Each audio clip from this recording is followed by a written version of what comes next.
10 ایشوؤں پر میں نے ان کو ایڈ دیے، جو غفور صاحب جس کے انچارج تھے. اور اس طرح مگر 6 مہینے کے بعد مجھے احساس ہوا کہ نہیں، یہ میرا کام ہی نہیں ہے. اور یہ ایز اے ایڈورٹائزنگ مینیجر زندگی کی پہلی جاب تھی. میں نے کہا جو کچھ بھی ہوا ہے، جس طرح بھی ہوا ہے، اس کو میں نہیں کر پاؤں گا اور اس کو میں کنٹینیو نہیں کروں گا. تو میں نے ایز اے اسسٹنٹ ڈائریکٹر جو میرے ذہن میں نے سیکھا تھا، میرے ذہن میں یہ تھا کہ میں اس کو بروئے کار لاؤں اور میں اس کو اپنے کروں. اس طرح advertising, commercial, board, holdings, neon sign, یہ وہ سب کا انچارج بن کے مجھے وہ لطف نہ آیا. اور میں نے تقریباً 7 یا 8 مہینے کے بعد میں نے اس جاب کو خیرباد کیا. میں نے کہا نہیں، میں نے ابھی خیرباد کیا ہی تھا کہ مجھے محترم اقبال یوسف صاحب ملے اور انہی نے مجھے یہ کہا کہ بھائی آپ انڈسٹری سے جدا نہیں رہ سکتے، آپ نے فلم شروع کرنی ہے. ارے میں نے کہا بھائی میں کہاں کروں گا. میں نے کہا اچھا. تو میں نے بہت سوچنے کے بعد ایک فیصلہ کیا کہ میں اپنا پروڈکشن ہاؤس شروع کروں. اور میں نے اپنا پروڈکشن ہاؤس شروع کیا میرا آرٹ موویز کے نام سے، اور میری فلم تھی son of Annadata, directed by Iqbal Yusuf, writer Rashid Sajid. اس طرح میں نے اپنی پروڈکشن کا آغاز کیا. اور جیسے ہی پروڈکشن کا آغاز ہوا، میرے لیے بہت بڑا مسئلہ تھا کہ میں سن آف انداتا، کیونکہ وہ انداتا کے بعد کی فلم تھی. میں اقبال یوسف کو لے کے چودھری اجمل کے پاس گیا. چودھری اجمل نے بڑے دوستانہ ماحول میں بڑا خوش ہو کے مجھے کہنے لگے یار تینوں کی لوڑ سی آن دی، انداتا بھی تیری سی، اے بھی تیری ہے. میں نے کہا نہیں چودھری صاحب، مطلب ایک ہوتا ہے کہ آدمی پرمیشن لیتا ہے. میں نے پھر ان سے باضابطہ پرمیشن لی. میں نے کہا مجھے اجازت دیجیے کہ میں انداتا کے بعد سن آف انداتا بناؤں. تو وہ بڑے خوش ہوئے اور مجھے سینے سے لگا کے ہم لوگ گلے ملے. اور اس نے کہا نہیں، وہ بھی تمہاری تھی، یہ بھی تمہاری ہے، اللہ تمہیں خوش رکھے. تو اس طرح میری سن آف انداتا پروڈکشن کا آغاز ہوا.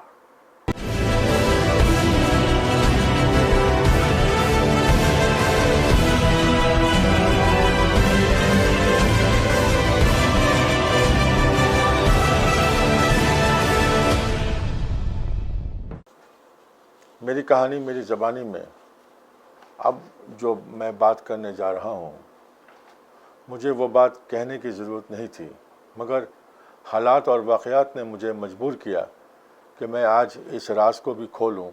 کیونکہ لوگوں کے ذہنوں میں اور لوگوں کے دلوں میں کچھ اور امپریشن ہے. اور یہ بات جن لوگوں کے امپریشن میں ہے، ان میں پروڈیوسرز بھی ہیں، ڈسٹریبیوٹرز بھی ہیں، اسٹوڈیو آنرز بھی ہیں.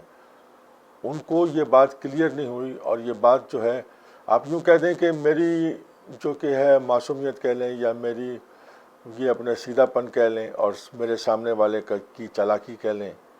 خیر اینی ہو، تو بات یہ ہوئی کہ جب سن آف انداتا کی میں نے پروڈکشن شروع کی، اور تو میں نے یہ سوچا کہ میں خود ہی ڈسٹریبیوشن کروں گا اور اپنا ڈسٹریبیوٹر آفس بھی خود ہی بناؤں. تو مجھے دفتر کی تلاش تھی. تو ہماری فلم انڈسٹری میں ایک ایسوسیٹ ڈائریکٹر تھا شریف امینی، اور اس کے علاوہ ایک اور ہمارے مرحوم پروڈیوسر تھے قدیر خان. تو ان دونوں نے مجھے کہا کہ جب آپ پروڈکشن ہاؤس کے لیے ڈسٹریبیوشن آفس شروع کر رہے ہیں، تو ایک ڈسٹریبیوشن آفس ہے وہ اویلیبل ہے. اس نے ایک فلم شروع کی تھی، وہ 30% فلم بھی بنی ہوئی ہے. تو آپ وہ فلم بھی لے لیں اور وہ آپ دفتر بھی لے لیں. تو وہ بیچارے کو، وہ اس وقت بہت مشکل حالات میں ہے، اور بہت اس طرح آپ کو دفتر بھی مل جائے گا، اور وہ جو فلم 30% ہے وہ آپ کی فلم ہوگی ایز اے پروڈیوسر. تو آپ کی یہ سن آف انداتا کے بعد وہ دوسری فلم ہوگی. میں نے کہا ٹھیک ہے. پہلے تو میں راضی نہیں ہوا فلم لینے پر میں نے کہا نہیں. جب میں نے ان صاحب سے ملاقات کی اور میں نے ان کی لاچارگی اور وہ بہت ہی بے چارگی دیکھی کہ ان کے پاس کوئی اور چارہ نہیں تھا کہ وہ اس کو آفس کو بھی بیچیں اور اس فلم کو بھی بیچیں. ان صاحب کا نام تھا شائخ شفاعت, جو پہلے بھی کئی فلمیں بنا چکے تھے, مجھے اس کا اندازہ نہیں تھا. میرے کوئی بہت سے واقف کار تھے جو بعد میں مجھے ملے. اس سے پہلے انہوں نے ایک فلم بنائی تھی حساب, تو جو کچھ بھی ہوا کیا ہوا آئی ڈونٹ نو, مجھے اس کے بارے میں نہیں بات کرنی چاہیے. شائخ شفاعت صاحب سے جب میری بات ہوئی تو میں نے کہا چلو کوئی بات نہیں, میں فلم لے لیتا ہوں, میں فلم بھی لے لیتا ہوں اور دفتر بھی لے لیتا ہوں. سودا طے ہوا, میں نے ان کو پیمنٹ کر دی, میں دفتر میں آ کے بیٹھ گیا. تو ایک دن شام کو, دوسرے یا تیسرے دن, وہ میرے پاس آئے, کہنے لگے آپ سے ایک بات کرنی ہے. میں نے کہا بتائیں. کہنے لگے دیکھیں میں کافی عرصے سے فلم بزنس میں ہوں, میرے والد صاحب بھی ڈسٹریبیوٹر تھے, اور اس طرح ہے میں نے آپ کو اپنا دفتر بھی دے دیا ہے, میں نے آپ کو اپنی فلم بھی دے دی ہے, پر میں آپ سے ہاتھ جوڑ کے ایک ریکویسٹ کرنا چاہتا ہوں. میں نے کہا بتائیں اگر میرے لیے ممکن ہوا. کہنے لگے ایسا ہو سکتا ہے کہ میں آپ کی پروڈکشن کروں. میں نے کہا کیا مطلب؟ کہنے لگے دیکھیں میں پروڈیوسر نہیں ہوں, مگر میں چاہتا ہوں کہ میں اپنے آگ اور آگ کی جو ہے نا فلم جو آپ کو میں نے دے دی ہے 30% بن کے, اب آپ اس کے پروڈیوسر ہیں, تو میں چاہتا ہوں کہ جب اس کی شوٹنگ ہو سب کچھ ہو تو میں ہی پروڈکشن کروں. ایز اے پروڈکشن مینیجر کروں گا, مگر اس طرح میری عزت بھی رہ جائے گی, لوگوں کو یہ احساس بھی نہیں ہوگا کہ میں نے فلم بیچ دی ہے اور فلم اور یہ ہوا ہے اور وہ ہوا ہے, لوگوں کی نظروں میں میں نہیں آؤں گا. میں اس کی باتوں میں آ گیا اور میں نے کہا ٹھیک ہے. تو اس طرح آگ جب میں نے خریدی تو شائخ شفاعت نے ایز اے پروڈکشن مینیجر میرے ساتھ کام شروع کیا, اور ایز اے پروڈکشن مینیجر اس شخص نے آگ میں کام کیا, میری عدالت میں کام کیا, بارود کی چھاؤں میں کام کیا. یہ تینوں فلمیں جو میں نے پروڈیوس کی اس میں شائخ شفاعت صرف اور صرف پروڈکشن مینیجر تھا. مگر میں کچھ کہہ نہیں سکتا, آج وہ اس دنیا میں نہیں ہے, اس لیے پروردگار اس کو غریق رحمت کرے. میں پھر بھی کہوں گا اس نے بہت نقصان پہنچایا مجھے, اور سب سے بڑا یہ نقصان پہنچایا کہ اس نے فلم میں, پوسٹروں میں, ٹائٹلز میں میرے ساتھ پروڈیوسر بن گیا. اس نے اپنا بھی نام لکھوا دیا. پتہ نہیں مجھے کیا ہوتا, کیا جادو تھا, کیا تھا, کہ جب کہ وہ صرف پروڈکشن مینیجر تھا اور ایز اے پروڈیوسر میرے ساتھ مل گیا وہ. میں نے کہا شیخ تم نے یہ کیا کیا؟ ارے کہنے لگا آپ کو کیا فرق پڑتا ہے, آپ تو بھولے آدمی ہو, آپ تو سیدھے آدمی ہو, آپ تو یوں ہو, آپ کو وہ ہو, میری عزت رہ گئی, میرا عزت یہ ہو گیا. میں نے کہا تم مجھ سے پوچھے بغیر, ارے کہنے لگا آپ تو باس ہو, آپ تو اس طرح اس نے مجھے میرے ساتھ کیا کہ میں پریشان ہو گیا, مگر میں کچھ نہیں کر پایا. تو اس لیے آج میں یہ بات کلیئر کرنا چاہ رہا تھا, اور میں یہ کلیئر کرنا چاہ رہا ہوں کہ شائخ شفاعت میرا پارٹنر نہیں تھا, وہ میرا پروڈکشن مینیجر تھا. اس نے آگ بھی ایز اے پروڈکشن مینیجر کی ہے, میری عدالت بھی ایز اے پروڈکشن مینیجر کی ہے, بارود کی چھاؤں بھی ایز اے پروڈکشن مینیجر کی ہے. مگر یہ میری شرافت تھی کہ میں نے اس کو کھلا میدان مہیا کیا اور اس نے اس کا فائدہ اٹھایا. یہ بات میں آج اس لیے کہہ رہا ہوں کہ اس سے پہلے مجھے کہنے کا موقع نہیں ملا, اور نہ کسی کو میں بتا سکتا تھا کہ میں یہ بات کروں. مگر آج جب میری کہانی, میری زبانی میں کہہ رہا ہوں, تو یہ میرا فرض بنتا تھا کہ میں اس بات کو بھی کلیئر کروں کہ جو پاکستان فلم انڈسٹری کے لوگوں کے اندر, لوگوں کو یہ اس بات کا احساس ہے کہ یہ شائخ میرا پارٹنر تھا. نہیں, بالکل اس کا ایک پیسے کا کوئی ہی دخل نہیں تھا, بلکہ اس نے لاکھوں روپے کا نقصان مجھے پہنچایا ہے. خیر, اس کی طرف جو نکلتا ہے میں اس ویڈیو کے ذریعے, اس بیان کے ذریعے اس کو معاف کرتا ہوں اور دعا کرتا ہوں کہ پروردگار اس کی ایک کیے کی سزا اس کو نہ ملے, بلکہ اللہ اس پر رحم کرے اور اس کی مغفرت کرے.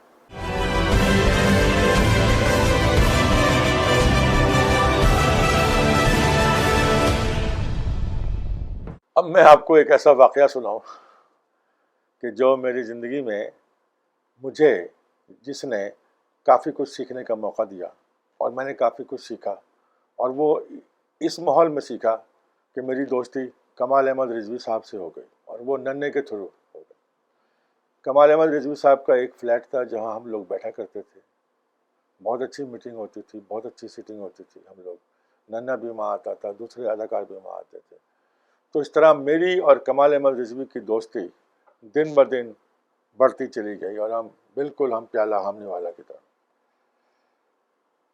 کمال احمد رضوی کی شخصیت کوئی کچھ بھی کہے، پر میں ایک بات جانتا ہوں کہ اس کا انداز ضرور ایسا تھا کہ لوگ اسے سمجھتے تھے کہ وہ بہت سیانہ ہے، مگر وہ سیانہ نہیں تھا، بلکہ وہ اپنی ضرورتوں کے تحت مجبور تھا۔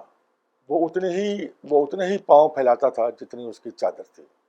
میں نے اس کو بہت قریب سے دیکھا ہے، میں بہت قریب سے اس کے ساتھ بیٹھا ہوں، بہت سارے برسوں میں نے اس کے ساتھ شامیں گزاری ہیں۔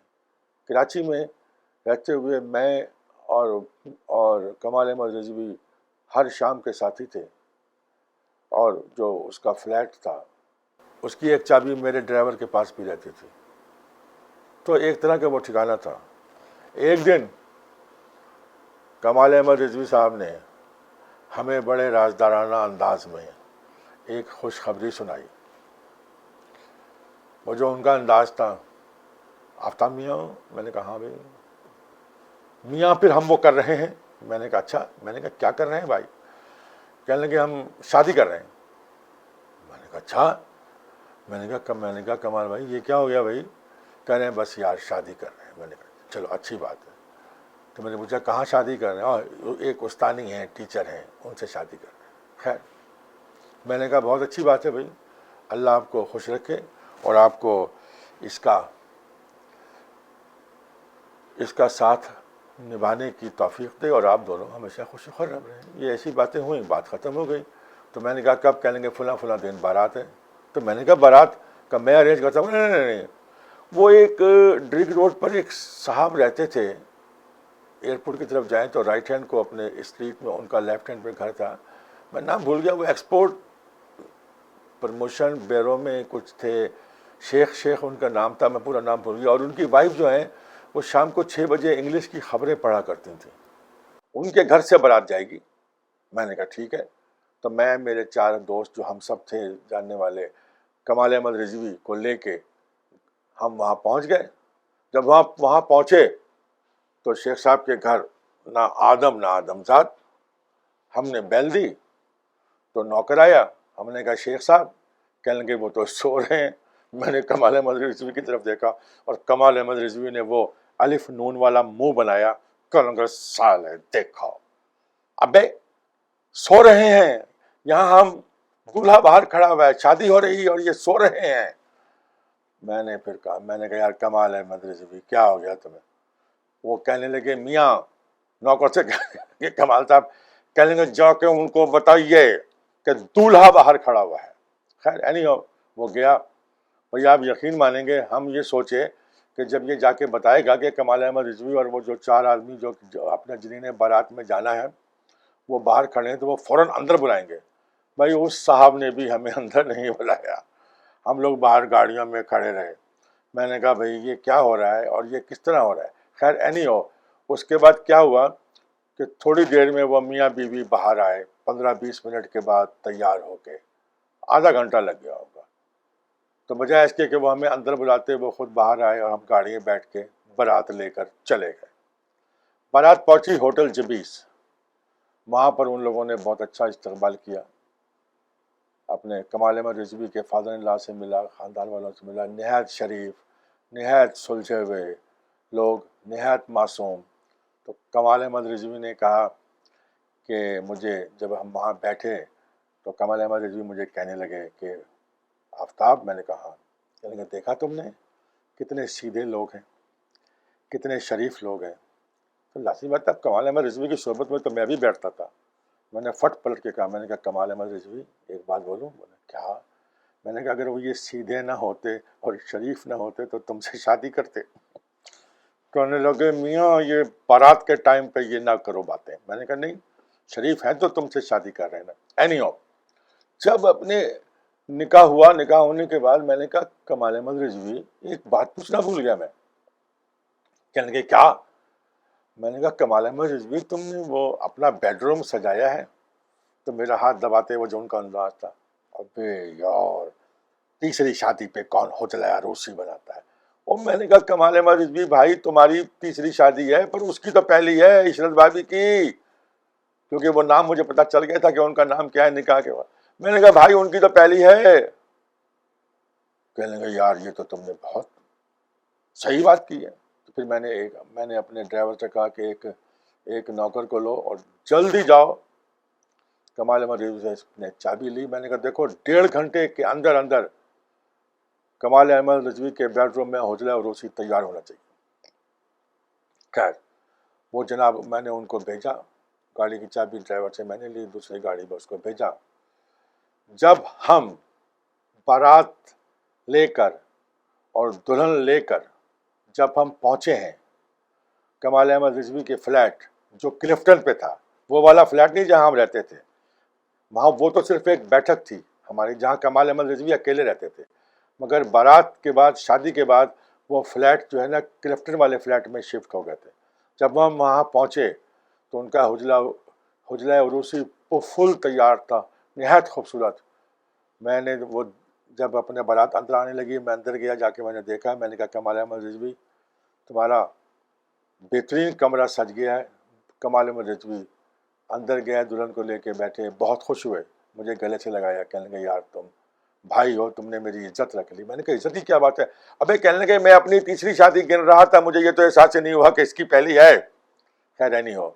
تو اس طرح کمال احمد رضوی کے ساتھ ہمارا تعلق اور دن بہ دن بڑھتا رہا. پھر عشرت بھابی کے ساتھ بھی رہا. پھر عشرت بھابی کے ساتھ میں, میری وائف اور کمال احمد رضوی ہم لوگ انڈیا گئے, انڈیا بھی رہے. پھر اس کے بعد کمال احمد رضوی میرے پاس امریکہ بھی آئے, ہم لوگ امریکہ بھی تھے. اس طرح کمال احمد رضوی سے دوستی اور تعلقات دن بہ دن بڑھتے چلے گئے, اور اس دوستی میں کبھی کمی محسوس نہیں ہوئی.